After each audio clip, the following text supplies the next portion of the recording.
Ouais, je disais que Louis-Ferdinand Céline, dans Un voyage au bout de la nuit, je sais plus où, je sais plus pourquoi ni comment, il nous dit que finalement coucher avec une femme, c'est la travailler, c'est s'acharner, c'est lutter pour finalement avoir quelque chose qui méritait pas tout cet effort. Mais que en tout cas, c'est toujours amené sur un espèce d'acharnement, de lutte, de vouloir absolument, et puis un lâcher-prise de la femme qui finalement accepte. Et après, le petit matin, bah, c'est différent. Soit il y a... J'imagine que le premier matin est joué en fonction de ce que l'on pense de ce qui s'est passé la nuit. Absolument. Forcément, oui. En fonction de ce qu'on pense, de ce qui s'est passé la nuit. Parce qu'on pense qu'il s'est passé quelque chose la nuit, absolument. Et bon appétit. Merci. Il s'est passé quelque chose la nuit, forcément, c'est un truc sexuel, forcément. Même si on n'est pas arrivé à travailler, à aboutir au travail avec la femme en question, ou avec l'homme en question, il s'est passé quelque chose de sexuel. Et donc le premier matin, on va penser à ça, forcément. Même si on dit non, je pense pas. Mais en tout cas, soit on va s'assumer dans le rôle de l'amante ou de l'amant, et c'est ça qui va déterminer le rôle que la personne va jouer le premier matin. Tout à fait, et c'est ça qui va déterminer, selon ces sociologues-là qui est magnifique, là, Jean-Claude Kaufmann, la formation du couple ou pas.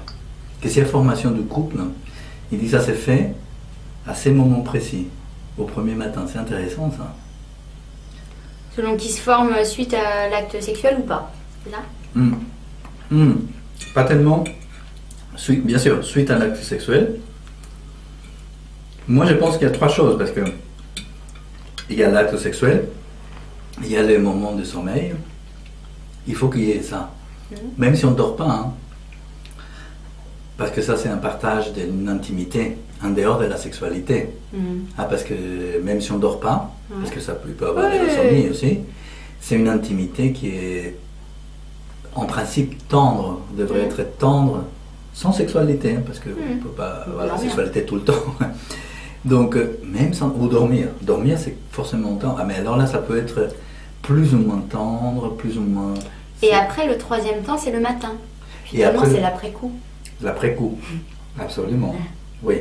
Mais après-coup, mais en même temps, anticipation de ce qui va suivre, ou pas. Parce que les premiers matins, ça peut être... Moi, je ne veux plus rien, moi, je ne veux pas savoir. Ou je ne sais pas si je sais, si je veux, si je sais que je veux, ou si je veux être avec telle ou telle personne, la personne avec qui j'ai été la nuit. Et voilà. Donc c'est après coup, oui, et anticipation.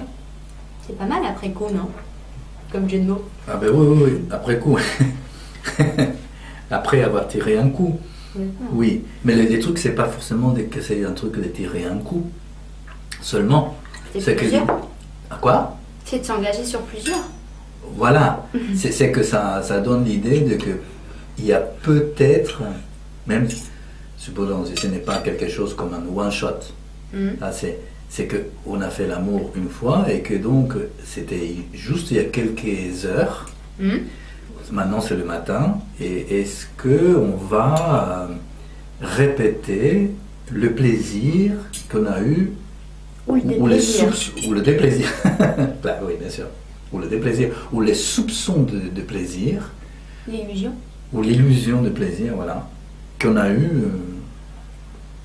il n'y a pas longtemps, quoi.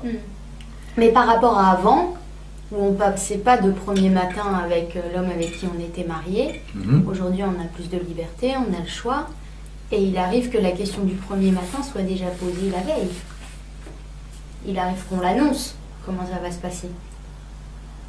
Ça, c'est une bonne idée, oui. On peut, même sans avoir lu le livre, parce qu'il y a des gens qui ont lu le livre et qui donc essayent, pour un prochain premier matin, ils essayent de faire tout pour que ça ne tombe pas un truc négatif. Mais même, bon, ça c'est... Mais même sans tomber dans ça, oui, c'est vrai qu'on peut imaginer qu'on va vivre un premier matin, où on a vécu déjà toute une série des premiers matins dans notre vie, qui ont été un peu pénibles.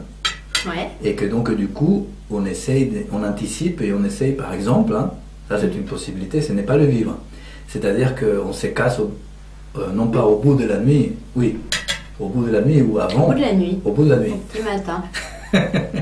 Voilà, ou avant le bout de la nuit. Donc, ou alors au contraire, on va l'anticiper de façon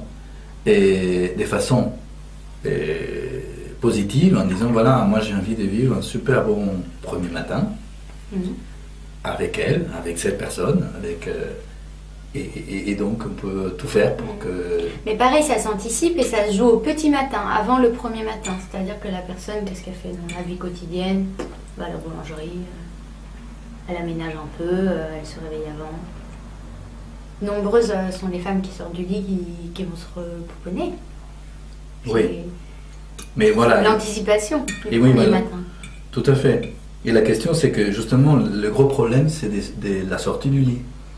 Qu'au premier matin, il y a cet espace comme ça, c'est un espace très intime parce qu'on est encore dans le lit. Dans le lit, on a dormi, bien sûr, ou pas. Mais dans le lit, on a passé le temps où on aurait pu dormir, mais on n'a pas dormi peut-être, mais on a dormi peut-être aussi. Mais c'est surtout le lit où on a fait l'amour, où on a voulu faire l'amour, qu'on l'ait fait bien ou pas, pas grave, mais qu'on a partagé cette intimité et sexuelle et tendre, et que maintenant on est dans cet espace-là, on est imprégné par ça encore, même si c'est insatisfaisant. Hein. Et là, qu'est-ce qu'on fait?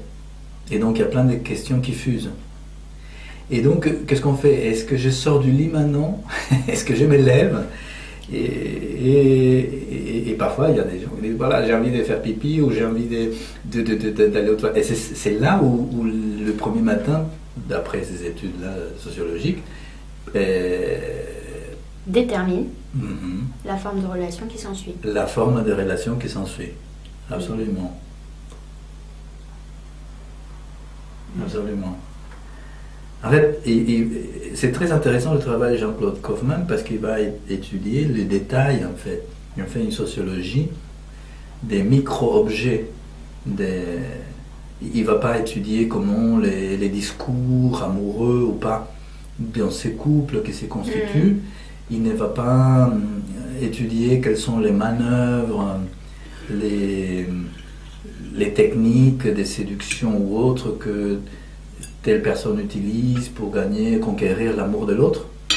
Non, il va s'intéresser aux détails qui se présentent de façon presque inconsciente dans la relation entre les deux personnages. C'est ça qui est intéressant. Hein. Et vous avez dit les mini-objets, les micro-objets? Oui, parce que le premier, disons, micro-objet, c'est même à l'intérieur de la chambre, c'est le lit lui-même. Il y a cet espace où les choses se sont passées, même si à la limite il ne s'est rien passé complètement, mais il s'est passé quand même ça. On a partagé cet espace d'intimité. Et le truc, c'est qu'on y est encore, quoi. On y est encore. On est encore dans cet espace d'intimité, dans le lit, tous les deux. Parce que si on est tout seul, c'est pas le premier matin. Il faut qu'on soit tous les deux. Donc, qu'est-ce qu'on fait? Et c'est là, donc déjà ça, le premier micro-objet, c'est cet espace du lit qui relie les deux. Ensuite, après, un autre micro-objet, c'est s'élever du lit. Qui s'élève en premier? Pour faire quoi? Pour dire quoi? Pour faire quoi? Pour dire quoi? Et comment on le fait? Parce qu'on peut avoir envie de faire pipi, mais on peut aussi dire j'ai envie de prendre un petit déjeuner et je vais aller chercher des croissants. Là, c'est pour te faire plaisir ou me faire plaisir, ou alors pour fuir ou nous faire plaisir. Oui, bien sûr. J'avais pas pensé à ça. Bien sûr. Et donc, ou alors pour fuir. c'est parce que je suis dans une situation un peu inconfortable. Je ne sais pas quoi faire de mon corps, ni du tien, ni de nous deux. Je ne sais pas quoi faire. Donc, je vais me lever, dire que je vais chercher des croissants. Je vais le faire, je vais chercher des croissants, mais ça va me permettre en même temps de m'échapper de cet espace. Et pendant un petit temps, avoir un moment de répit pour réfléchir à la situation avant de revenir. Mais il y a des cas parfois où la personne est tellement angoissée qu'elle part chercher les croissants, mais elle ne revient plus jamais. Est-ce que vous pensez que parfois des couples se forment au premier matin parce que, et uniquement parce que, il faut assumer ce qui s'est passé avant le premier matin? Que le rapport sexuel, il implique la notion de couple. Et qu'il l'acte par l'acte. Je pense que ça peut exister, mais ça existait surtout avant. Comme vous disiez tout à l'heure, là, ça existait avant. Avant, oui, c'est-à-dire que peut-être, parler avec une grand-mère aujourd'hui, oui, il peut dire que oui, à l'époque, quand elle était très jeune, elle est restée. Après, le premier matin, elle a accompli donc le couple parce qu'elle avait déjà eu l'expérience de la nuit sexuelle et qu'elle ne pouvait pas faire autrement que d'y rester. Oui, mais aujourd'hui, je pense que non, pas tellement. C'est-à-dire, vu les populations, comment on travaille aujourd'hui sur l'amour, sur la conformation du couple, sur la complication qu'il y a aujourd'hui de former un couple aussi, je ne crois pas trop, non. Bien sûr, ça existe aussi, mais c'est très minime, c'est dans la population. Parce qu'il y a beaucoup de couples qui se forment avant le premier matin et qui surtout ne se déforment pas après le premier matin. Oui, mais là encore, ça c'est un modèle ancien. Même ça peut être des jeunes qui le font. Parce qu'aujourd'hui dans la société, il y a une cohabitation de plusieurs formes d'amour en fait.